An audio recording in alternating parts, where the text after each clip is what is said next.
Oitavo ano, olá, bom dia. Então, gente, hoje nossa aula será gravada, porque tem algumas coisas bem complexas para passar para vocês e às vezes por meio da aula, quando é ao vivo, a internet cai, alguém não assistiu a aula e tudo mais, eu fico com aquela sensação de não ter passado o conteúdo completo para vocês. Na próxima aula, eu farei uma atividade onde eu estarei ao vivo com vocês para a gente poder tirar todas as dúvidas, tá bom? Vamos lá? Partiu página 76, a gente deu uma iniciada nesse conteúdo sexta-feira passada, né? A pós-modernidade. Como vocês viram, a modernidade teve inúmeras características que foram denominadas ali do período do fim da Idade Média, né? Até o início da pós-modernidade, que seria nosso século passado aí, tá? Na página 76 tem ali o que é pós-modernidade, né? É importante considerar, inicialmente, que entre os pensadores não existe um consenso quanto ao conceito de pós-modernidade. Há quem acredite que agora é que estamos chegando ao que os filósofos iluministas e marxistas tanto almejaram, uma razão de fato crítica, e não aquela herdada pelo liberalismo burguês lá da época da Idade Média. Portanto, há quem defenda a ideia de que o conceito mais apropriado seria modernidade tardia. Outros ainda dizem que estamos vivendo uma hipermodernidade, tá? O fato é que preferimos utilizar o termo pós-moderno em uma perspectiva de apontar a crise do ideário da modernidade, do qual somos herdeiros e seus desafios para nós contemporâneos. Então, assim, gente, tudo o que acontece no decorrer dos séculos, desde os séculos remotos mesmo, lá na Idade Antiga, até os dias de hoje, remete sempre na geração futura. Então, quando ele fala que a gente poderia estar numa modernidade tardia, quer dizer que a gente ainda está refletindo sobre tudo o que aconteceu ali a partir da Revolução Francesa, dos ideais de liberdade, de igualdade, porque a gente ainda não se vê como uma geração, né, que entendeu isso na sua plenitude, né? Nós debatemos muito sobre preconceito, sobre justiça para todos, sobre educação melhor, sobre saúde, mas a gente não vive isso, né? Muitas coisas são muito na nossa fala. E aí eles vão dizer, a gente ainda continua falando, a gente não continua agindo. Poucos agem, poucos têm, né? Bate o peito para se orgulhar que tem feito algo melhor, tá? Então vamos lá. Nessa página eu falei para vocês um pouco do Zygmunt Bauman, que é um filósofo muito conceituado, que ele analisou essa sociedade contemporânea nossa, ou seja, essa sociedade que a gente vive hoje, principalmente a partir do século XX, XIX, final do século XIX, início do século XX e XXI, tá? Que sociedade é essa? É uma sociedade que passou por transformações muito rápidas.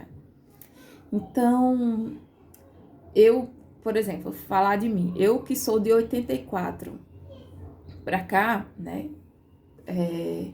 Nasci no século ainda 20, no final do século 20 quase, e estou no século 21, foram mudanças muito bruscas. Eu não tive uma adolescência como vocês com internet, com celulares, com essa comunicação, com esse mundo muito visto por todos, com essa exposição da imagem, né?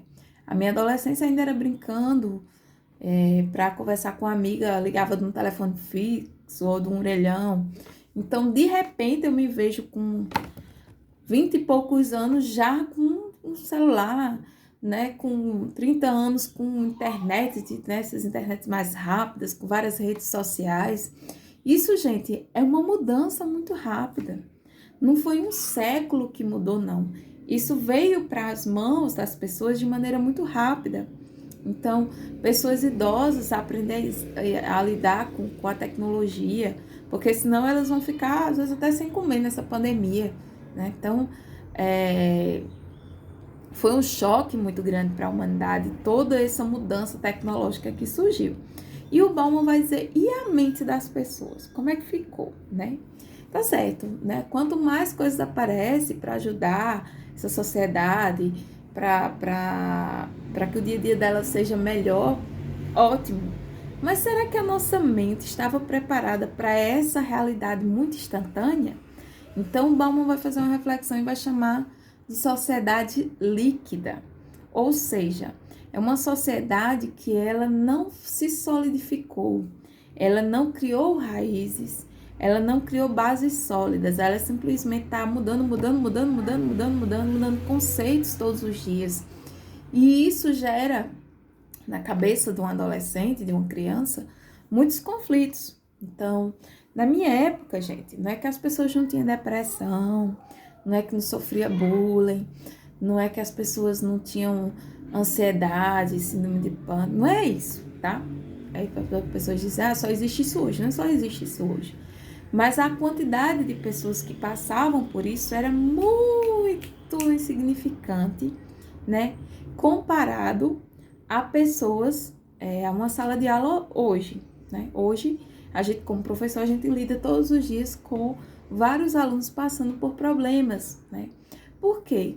Porque as bases sólidas desses alunos, dessas crianças, desses adolescentes e jovens, não foram as mesmas que eu tive, né? Que os seus pais tiveram. Então, nem os seus pais, né, estão sabendo lidar com essa liquidez tão rápida de acontecimentos, né? O que falar sobre determinado assunto para um filho, se para ele tudo que ele acreditava quando era pequeno já não era mais real, né? Tudo estava mudando, então nem eles têm uma consciência daquilo que eles acreditam. E o Bauman faz essa reflexão perfeitamente. Ele vai dizer que os pais, eles não conseguem muitas vezes orientar os filhos, porque eles também estão desorientados com essa liquidez, né? Quando eu falo liquidez, eu falo rapidez, tá? Essa rapidez com que tudo está acontecendo. Então, os pais foram aprender a mexer na internet, foram aprender a trabalhar muitas vezes usando a internet, as redes sociais. Aumenta-se as horas de trabalho novamente, a maneira com que eles lidam com os filhos é diferente, o lazer mudou muitas vezes. E eles não estavam esperando isso, eles não estavam acostumados com isso. Então, como aconselhar o filho para determinada situação se nem ele tem uma opinião própria para determinadas situações, né? Então, é muito complicado. E justamente essa pós-modernidade, ela traz coisas boas, né? Como aquilo que vocês já sabem, né? Ela traz coisas boas, como o celular, a questão da gente poder dar essa aula aqui para vocês dessa maneira. Mas a tecnologia, ela é excelente, mas traz também uma difusão de conceitos que a gente não sabe mais como refletir, porque a gente não para refletir, a gente está sempre trabalhando. Quando eu penso que eu já sei sobre uma determinada coisa, aquilo já mudou, já aparece outra, e os conceitos vão mudando, vão se transformando, trazendo também essa loucura para o pensamento dos adultos também, tá? Então, hoje é muito comum ver crianças perdidas, adolescentes perdidos, sem saber muito conceituar aquilo que elas querem, aquilo que elas acreditam, porque os próprios pais também estão perdidos, né? E a gente não culpa os pais, não culpa as crianças, a gente culpa essa sociedade como um todo, tá bom? Vamos lá. O prefixo pós, né, indica o que vem depois. Eu tô na página 77. O que se sucede à modernidade significando uma ruptura não apenas no âmbito da política e da economia, mas sobretudo no pensamento das pessoas, que foi o que eu acabei de falar, as quais compreendem que estão vivendo em uma fase de grandes transformações que afetam a todos, direta e indiretamente, e que é necessário compreender seu significado no contexto da sociedade como um todo. Gente, a filosofia nunca foi tão importante como nos últimos anos, né?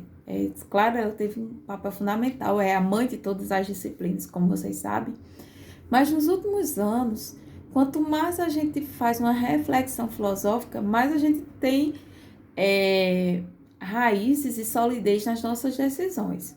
Se a gente ignora a filosofia, ignora o pensamento racional, ignora essa reflexão que a gente precisa fazer sempre, não é uma coisa que eu vou tirar 3 dias para refletir a lei. Não é isso. né? Se eu vejo uma notícia no jornal, eu tenho que refletir, criar minha opinião. Mas o fato de você ouvir as notícias, de você apenas reproduzir, demonstra, aliás, que você não está filosofando, que você não está usando a filosofia. Então, a filosofia, ela trata hoje de um papel muito importante na sociedade, que é tentar orientar a sociedade a refletir, né? A não ficar só reproduzindo aquilo que lhe é imposta, né? Porque a gente sabe que os meios de comunicação, a política, uma sociedade como toda, esses influências digitais, eles tentam influenciar você. Já tá falando, influência digital é influenciar, né, você de uma determinada coisa. Tem aqueles influências digital de casa que fica lá, fazendo mesa posta, comidas, arrumando a casa, dando dica de limpeza. Eles estão tentando influenciar você para aquilo, para viver do jeito que eles estão vivendo, para comprar os produtos que eles estão usando para limpar. Tem aqueles influencers de moda, tentando influenciar você no corte do cabelo, no tipo de cor, que é tendência. Tudo isso, minha gente, é muito rápido, muito rápido. E se a gente não refletir sobre nós mesmos, sobre aquilo que a gente ouve e vê, a gente só reproduz. E qual é, professora, o problema de só reproduzir, né? Será que não é bom muitas vezes a gente imitar o que é bom? Claro, claro que é.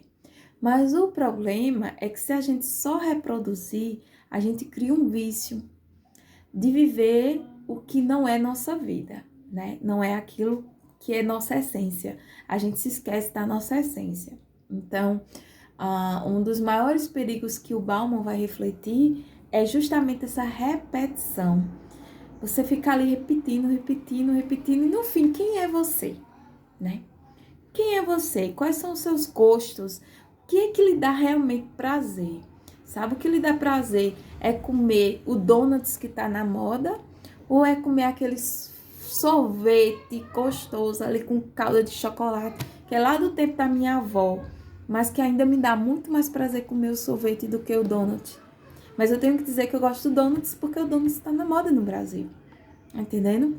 Então, quem é você? Você é o ser que reproduz. Claro que eu posso gostar muito mais de donuts hoje do que de sorvete. Não tô falando nada disso. Mas será que você só reproduz o que estão lhe impondo? Ou você tem consciência daquilo que você faz realmente? Será que você ouve uma notícia no jornal e julga logo por aquele pensamento ali? Ou você parou para refletir sobre aquela notícia e diz, capaz, será que é assim mesmo? Será que isso não está sendo, né, exagerado? Será que não estão querendo influenciar a gente a pensar dessa forma? Será que você já parou para refletir o que é que você realmente gosta, o que você quer, o que lhe inspira? Então, as pessoas, elas estão tentando se levar por esses influências, né, e pela sociedade, aquilo que ela impõe, mas ela não reflete. Então, o papel da filosofia é trazer essa concepção reflexiva para a vida de vocês, tá? Espero que estejam entendendo e depois a gente vai fazer um debate sobre isso na próxima aula ao vivo. Quero ver a opinião de vocês, tá, gente? Quero muito ouvir mesmo.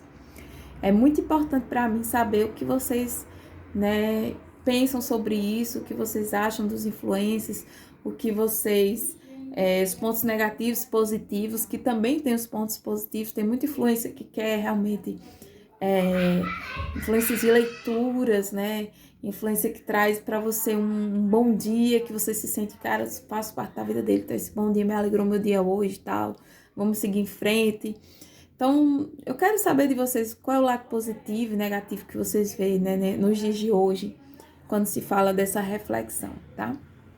Filosofia pós-moderna.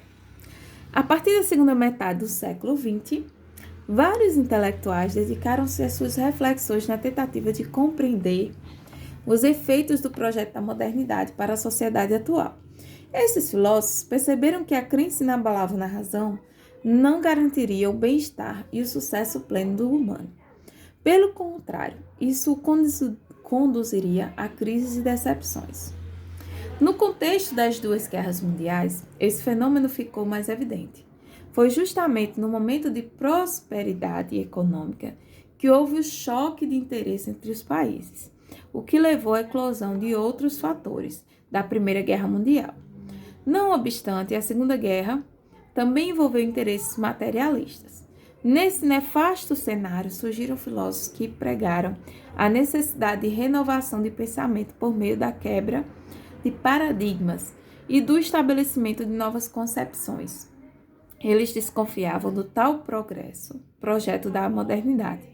O progresso, tão enaltecido pelos iluministas, parecia transformar-se em uma tragédia na realidade. Gente, esse pensamento aqui desse parágrafo fala um pouquinho sobre ali aquilo que os iluministas pregavam na Revolução Francesa, né?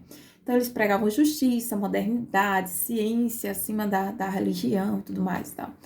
E chegou a um ponto que essa humanidade, né, principalmente europeia, ela começou a se tornar cada vez mais racional, científica, querer, né, economicamente mudar as coisas. Bom, é bom. Mas se esqueceram de um lado, né? Se esqueceram daquilo que era moral, daquilo que era ético. Então, essa vontade desse crescimento para a modernidade foi maior do que os preceitos morais, né, e éticos de uma humanidade.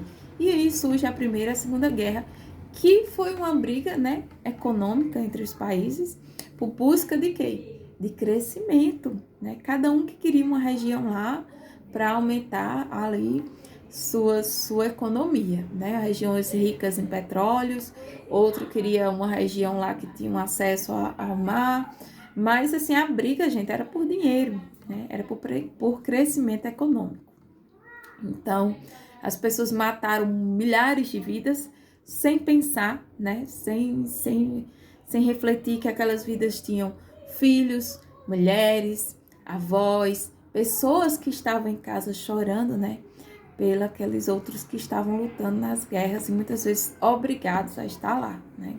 Uns queriam, né, pelo ideal da modernidade, queriam lutar, guerrear realmente, e outros estavam ali sendo obrigados, né, porque já vários tinham morrido e precisavam ali aumentar o exército e acabaram sendo obrigados a entrar na guerra. Então,